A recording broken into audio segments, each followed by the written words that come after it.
Have you noticed how frustrating it can be to have your sleep interrupted by those frequent trips to the bathroom at night? If you're over 60, like many of our viewers, you know exactly what I'm talking about. Those midnight bathroom visits not only disrupt your precious sleep, but can leave you feeling tired and irritable the next day. Well, I've got some good news for you today. There are specific ways to drink water that can significantly reduce nighttime urination and help you get that uninterrupted sleep you've been dreaming about. I'm going to share several practical tips that have helped thousands of seniors just like you reclaim their nights and wake up feeling refreshed. Please make sure to watch this video all the way through because the final strategy I'll share is perhaps the most important one of all. It's a game changer that many people overlook. If this information helps you, please hit that like button and subscribe to our channel for more health tips designed specifically for vibrant living after 60. We'd also love to hear from you in the comments. Let us know which tip helped you the most, or share your own experiences with managing nighttime bathroom trips. Now, let's get into those life-changing water drinking strategies that will help you sleep through the night again. Let's talk about why this happens in the first place. As we age, our bodies naturally undergo several changes that can lead to those frustrating nighttime bathroom trips. For many of us over 60, our bladders don't hold as much fluid as they used to. It's like having a gas tank that's gradually gotten smaller over the years. It simply needs refilling more often. At the same time, our kidneys, those remarkable filters that clean our blood, tend to work overtime at night when we're older, producing more urine exactly when we're trying to sleep. Now you might be thinking, well, the obvious solution is to just drink less water. But that's actually one of the biggest misconceptions, and it can lead to more harm than good. Your body absolutely needs proper hydration. It's essential for everything from brain function to digestion to keeping those joints lubricated. Dehydration can cause a whole host of problems, from increased confusion to constipation, and can actually make bladder issues worse, not better. So what's the real solution? It's all about the timing and way you consume your fluids. Think of your hydration as a symphony throughout the day, with different movements requiring different tempos. The morning and early afternoon should be your primary hydration times. When you first wake up, your body is naturally dehydrated after a night's sleep. Starting your day with a full glass of room temperature water, about 8 to 10 ounces, helps kickstart your system and rehydrates your tissues. Throughout the morning until about 2 p.m., continue drinking water regularly. A good approach is to sip water consistently rather than gulping down large amounts all at once. When you drink too much too quickly, it simply rushes through your system without being properly absorbed. And guess where it ends up? Right in your bladder, ready to wake you up at midnight. Here's something many people don't realize. The temperature of your water matters too. Ice-cold water might be refreshing, especially on a hot day, but your body has to work harder to warm it up before it can be properly absorbed and utilized. Room temperature or slightly cool water is absorbed much more efficiently, meaning your cells get hydrated without overwhelming your bladder. Some older adults even find that warm water throughout the day helps with digestion and reduces the urgency to urinate later. Now, what about other beverages? Coffee, tea, and sodas might seem like they're helping with hydration, but they contain caffeine, which is a diuretic, meaning they actually cause your body to produce more urine. If you enjoy these beverages, try to consume them only in the morning, ideally before noon. That gives your body plenty of time to process the fluid and caffeine long before bedtime. Another common culprit is alcohol. That evening glass of wine or cocktail might help you fall asleep initially, but alcohol disrupts your sleep cycle and increases urine production. If you do enjoy an alcoholic beverage, try to have it with dinner rather than right before bed, and balance it with an equal amount of water to offset dehydration. Let's talk about an often overlooked aspect of hydration, the foods you eat. Many fruits and vegetables have high water content and contribute significantly to your daily fluid intake. Watermelon, cucumbers, oranges and celery are all over 90% water. Incorporating these water-rich foods into your diet, especially during lunch and early dinner, helps maintain hydration without filling your bladder right before bedtime. Speaking of meals, the timing of your dinner can impact nighttime urination too. Eating a large meal late in the evening means your digestive system is working hard when you're trying to sleep. This increased metabolic activity can lead to more frequent urination. Try to have your main meal at least 3 to 4 hours before bedtime, giving your body time to process both the food and the fluids. Now, as we approach late afternoon, let's say around 4 p.m., it's time to start being more strategic about your fluid intake. This doesn't mean stopping completely, but rather being mindful of how much you're drinking. Between 4 p.m. and dinner, you might reduce your water consumption by about a third compared to your morning intake. During dinner, it's fine to have a normal beverage, but afterward is when you really want to start tapering off.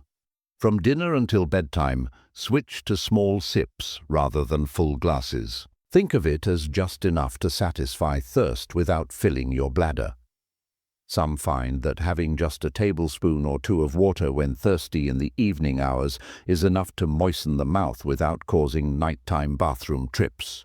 Here's something that surprises many people. Sometimes when we feel thirsty in the evening, we're actually experiencing dry mouth rather than true dehydration. Instead of drinking water, try rinsing your mouth or using a xylitol-based oral spray that can relieve dry mouth without adding more fluid to your system. The 2-hour window before bedtime is especially critical. During this time, it's best to limit fluids as much as possible. If you take medications that need to be taken with water in the evening, use just enough water to swallow the pill comfortably. Typically, an ounce or less is sufficient. What many people don't realize is that how your body processes fluid depends not just on when you drink, but also on your body position throughout the day. When we're upright during the day, gravity pulls fluid into our legs and feet. You might notice some swelling by evening time. Then, when we lie down at night, all that fluid returns to circulation and eventually makes its way to the kidneys and bladder. That's why even if you haven't had anything to drink for hours, you might still need those nighttime bathroom trips. Here's a simple technique that can make a tremendous difference. Elevating your feet and legs for about 30 minutes in the late afternoon or early evening. By putting your feet up on a footstool or reclining with your legs elevated, you help your body redistribute that fluid before bedtime.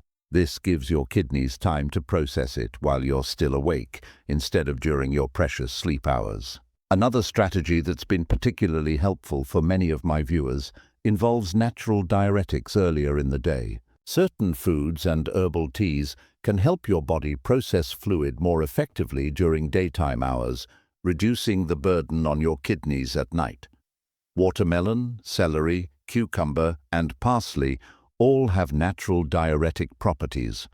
Having a light salad with these ingredients for lunch can be both healthy and helpful for reducing nighttime urination. Herbal teas like dandelion, green tea, or hibiscus consumed in the morning or early afternoon can also encourage daytime urination. Just remember to stop these natural diuretics by mid-afternoon so they don't affect your sleep. Now let's talk about something that might seem counterintuitive, but is incredibly effective: bladder training. Just like any other muscle in your body, your bladder responds to regular exercise and training. Many of us get into the habit of emptying our bladders at the slightest urge, which actually trains the bladder to signal when it's only partially full. You can gradually retrain your bladder to hold more fluid by waiting a little longer when you feel the urge to go during the day. Start by waiting just 5 minutes when you first feel the need to urinate, then gradually increase that time. Your bladder will slowly adapt and learn to hold more before sending urgent signals. This doesn't mean ignoring genuine urgency. It's about differentiating between habit and necessity. Speaking of bladder health, let's address an important factor many people overlook: the pelvic floor muscles. These muscles support your bladder and help control urination. As we age, these muscles can weaken, especially in women who've had children and men who've had prostate surgery. Simple pelvic floor exercises, often called Kegels, can strengthen these muscles and improve control. To do these exercises, tighten the muscles you would use to stop urination midstream. Hold for 3 seconds, then release. Repeat this 10 times, 3 times a day. The beauty of these exercises is that no one can tell you're doing them. You can practice while watching TV, sitting at the dinner table, or even while reading. While we're talking about muscle tone, moderate physical activity during the day, like walking, swimming, or gentle yoga, improves circulation and can reduce fluid buildup in your legs, ultimately leading to fewer nighttime bathroom trips. Just try to complete your exercise at least 3 hours before bedtime to give your body time to settle. Let's discuss something many people find surprising: the impact of certain medications on bladder function. Common medications like diuretics for high blood pressure, antihistamines, and some antidepressants can affect urination patterns. If you're taking any of these, talk with your doctor about possibly adjusting the timing of your dose. Sometimes taking a diuretic in the morning rather than the afternoon can make all the difference in nighttime bathroom trips. Now, for those who find themselves getting up to use the bathroom out of habit rather than necessity, here's a useful technique. When you wake up at night thinking you need to urinate, try taking some deep breaths and assess whether your bladder truly feels full or if you've simply awakened and assumed you need to go. Sometimes just returning to sleep is possible, breaking that habit cycle. I want to address something important. While managing fluid intake is helpful for many people, persistent nocturia, nighttime urination, could indicate underlying health conditions like sleep apnea, diabetes, or heart issues. If you're consistently getting up more than twice a night. Despite trying these strategies, it's worth discussing with your healthcare provider. For those who do need to get up at night, keep the path to the bathroom well lit, but use night lights rather than turning on bright overhead lights. Bright light signals to your brain that it's time to wake up fully, making it harder to fall back asleep. A soft nightlight allows you to navigate safely without fully awakening your brain. Here's something we don't talk about enough: the psychological component. Some people develop anxiety about sleeping through the night, which actually makes the problem worse. Before bed, try a brief relaxation technique like progressive muscle relaxation or guided imagery to calm your nervous system and reduce stress-related urination. Let me share a technique one of our viewers taught me that combines several approaches. The descending hydration method. Start your day with a large glass of water, about 12 ounces, then for each subsequent drink, reduce the amount slightly. By evening, you're down to just small sips. This ensures proper hydration while naturally tapering your fluid intake throughout the day. Another aspect we need to address is salt intake. Many of us don't realize how much sodium affects our fluid balance. When we consume too much salt, our bodies retain water to maintain the proper sodium-to-water ratio in our bloodstream. This retained water doesn't just disappear, it gets processed by the kidneys during the night, often leading to those sleep-interrupting bathroom trips. Try to be mindful of your sodium consumption, especially in the evening. Many processed foods and restaurant meals contain surprisingly high amounts of salt. Reading food labels and opting for herbs and spices instead of salt to flavor your evening meals can make a noticeable difference in nighttime urination frequency. Let me tell you about Margaret, one of our longtime viewers. She wrote to tell me that simply switching from her favorite canned soup to a homemade version with half the sodium reduced her nighttime bathroom visits from 3 times a night to just once. Sometimes these small dietary adjustments can have profound effects on our sleep quality. Speaking of food, certain nutrients can actually help regulate your bladder function. Magnesium, found in foods like almonds, dark chocolate, and bananas, helps relax muscles throughout your body, including your bladder muscles.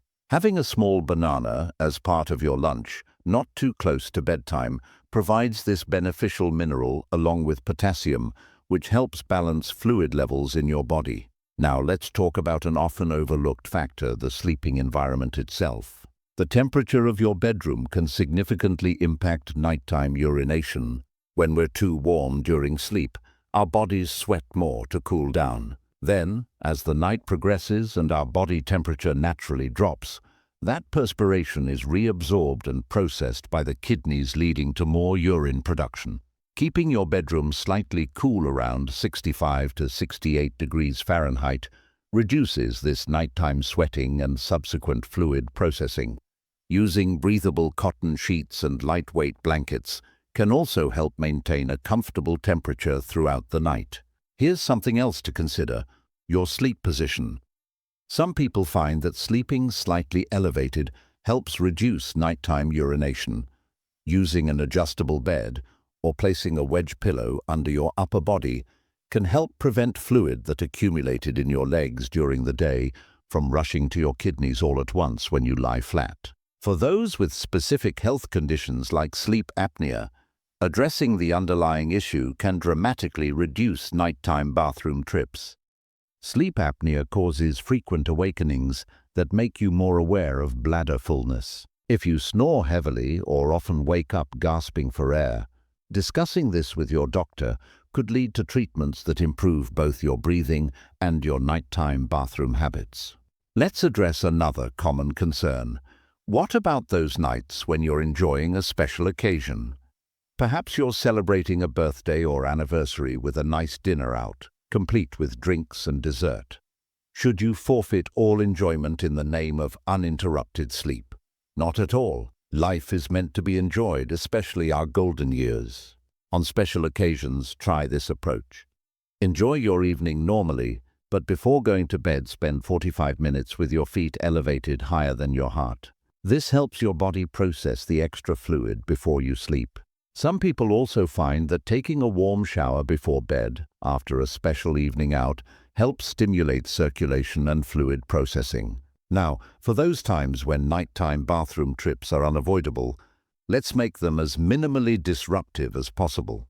Keep a small dim night light in the bathroom so you don't have to turn on bright overhead lights.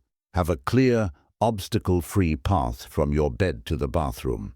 Some people find that keeping slippers right beside the bed makes the journey quicker and more comfortable. Try to maintain a half-asleep state during these necessary trips. Avoid checking your phone or clock, which can stimulate your brain and make returning to sleep difficult. Focus on your breathing and relaxation as you return to bed, perhaps doing a quick body scan meditation where you mentally relax each part of your body from toes to head. Another technique that many find helpful is the double void approach before bedtime. About an hour before sleep, empty your bladder normally. Then, right before getting into bed, try again, even if you don't feel a strong urge. This helps ensure your bladder is as empty as possible before sleep. For those who find themselves waking up just from habit rather than necessity, try this mindfulness technique. When you wake up, before automatically heading to the bathroom, take 10 slow breaths and actually assess whether your bladder feels full or if you've just awakened out of habit. Many people discover they can actually return to sleep without that bathroom trip. If your nighttime urination is related to an enlarged prostate, a common condition for men over 60, talk with your healthcare provider about specific treatments that might help. Many effective medications can reduce prostate-related urinary symptoms, and timing these medications appropriately can significantly improve nighttime symptoms. Let's also consider the importance of your evening routine. Creating a consistent wind-down ritual signals to your body that it's time for rest. This could include gentle stretching, reading, or listening to calming music.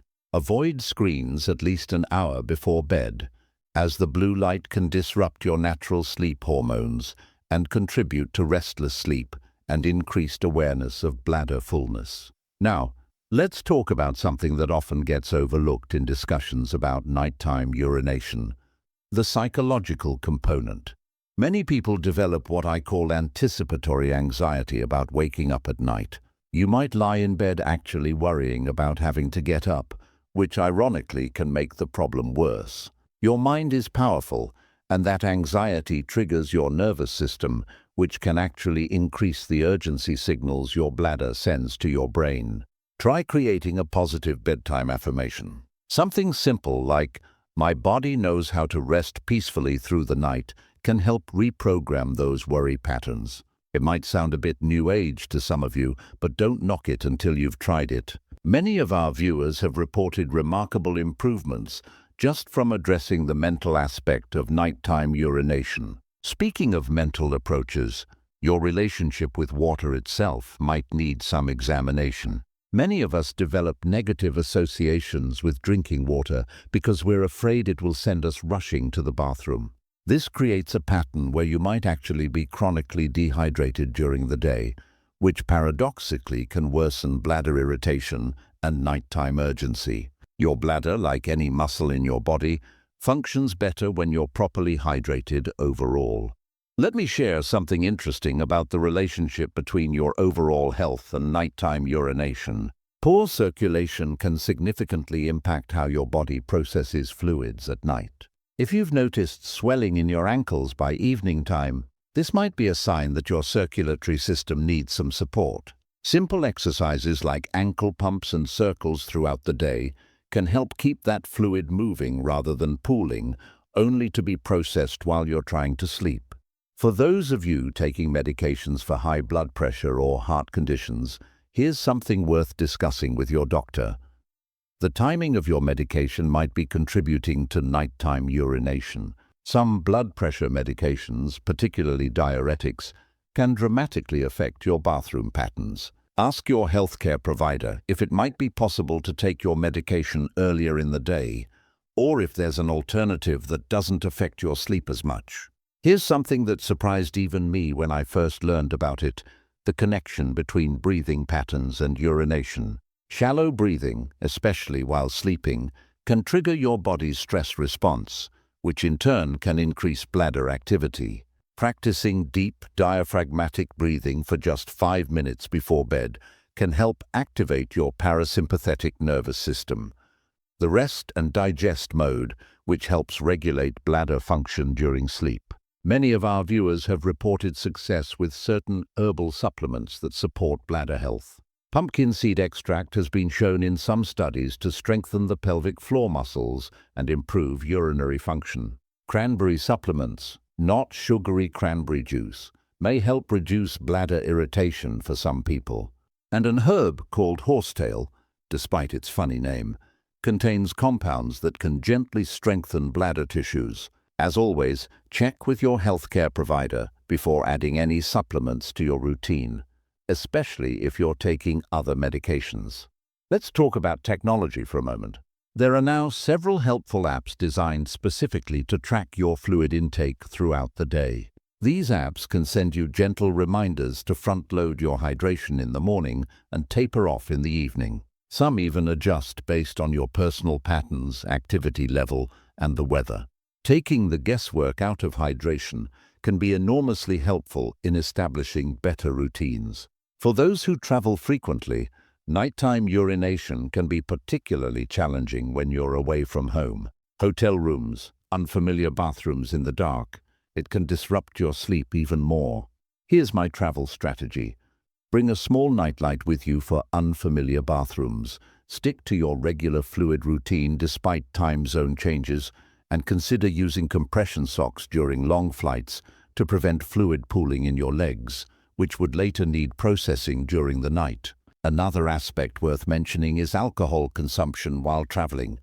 Many of us tend to indulge a bit more when we're away from home, whether it's that welcome drink at the hotel or dining out with friends and family. Just remember that alcohol has a particularly strong impact on your sleep quality and bladder function, so perhaps enjoy that drink with an early dinner rather than right before bed. Speaking of consistency, this is where many people struggle the most. You might try these strategies for a few days, not see immediate results, and give up. But your body needs time to adjust to new routines. I recommend giving any new approach at least 2 full weeks before deciding whether it's working for you. Keep a simple log of your nighttime bathroom trips. You might notice gradual improvement that would otherwise be easy to miss. Here's something that many of our viewers have found helpful: pairing these hydration strategies with other healthy sleep habits. Reducing screen time before bed, keeping regular sleep and wake times, and ensuring your bedroom is completely dark except for those necessary nightlights can all complement your efforts to reduce nighttime urination. Let me address something that might be on your mind. What if I've tried everything and still need to get up frequently? This is where a medical evaluation becomes crucial. Persistent nighttime urination could indicate underlying conditions like sleep apnea, diabetes, heart issues, or prostate problems for men. Don't hesitate to discuss your concerns with your healthcare provider, as there might be specific treatments available for your situation. Remember, our goal isn't necessarily to eliminate all nighttime bathroom trips that might not be realistic for everyone over 60. Rather, we're aiming to reduce unnecessary interruptions and help you return to sleep quickly when you do need to get up. Quality of sleep often matters more than perfect continuity. So there you have it, my friends. These water-drinking strategies truly can transform your nights and improve your quality of life. Remember, this isn't about depriving yourself of hydration, but rather about being strategic and mindful about when and how you drink. The journey to uninterrupted sleep might take some patience and experimentation to find what works best for your unique body. Perhaps it's elevating your legs in the afternoon, or maybe it's front-loading your hydration in the morning. Whatever combination of strategies proves most effective for you, know that those peaceful nights of continuous sleep are absolutely possible again. Don't let those nighttime bathroom trips define your golden years. You deserve to wake up refreshed and ready to embrace each new day with energy and enthusiasm. Small changes to your hydration habits today can lead to dramatic improvements in your sleep quality tomorrow. If you found this information helpful, please hit that like button and subscribe to our channel for more practical health tips designed specifically for vibrant living after 60. We'd love to hear about your experiences in the comments below. Which strategy are you going to try first, or what's worked for you already? Thank you so much for watching. Here's to many peaceful, uninterrupted nights of sleep ahead. Sweet dreams.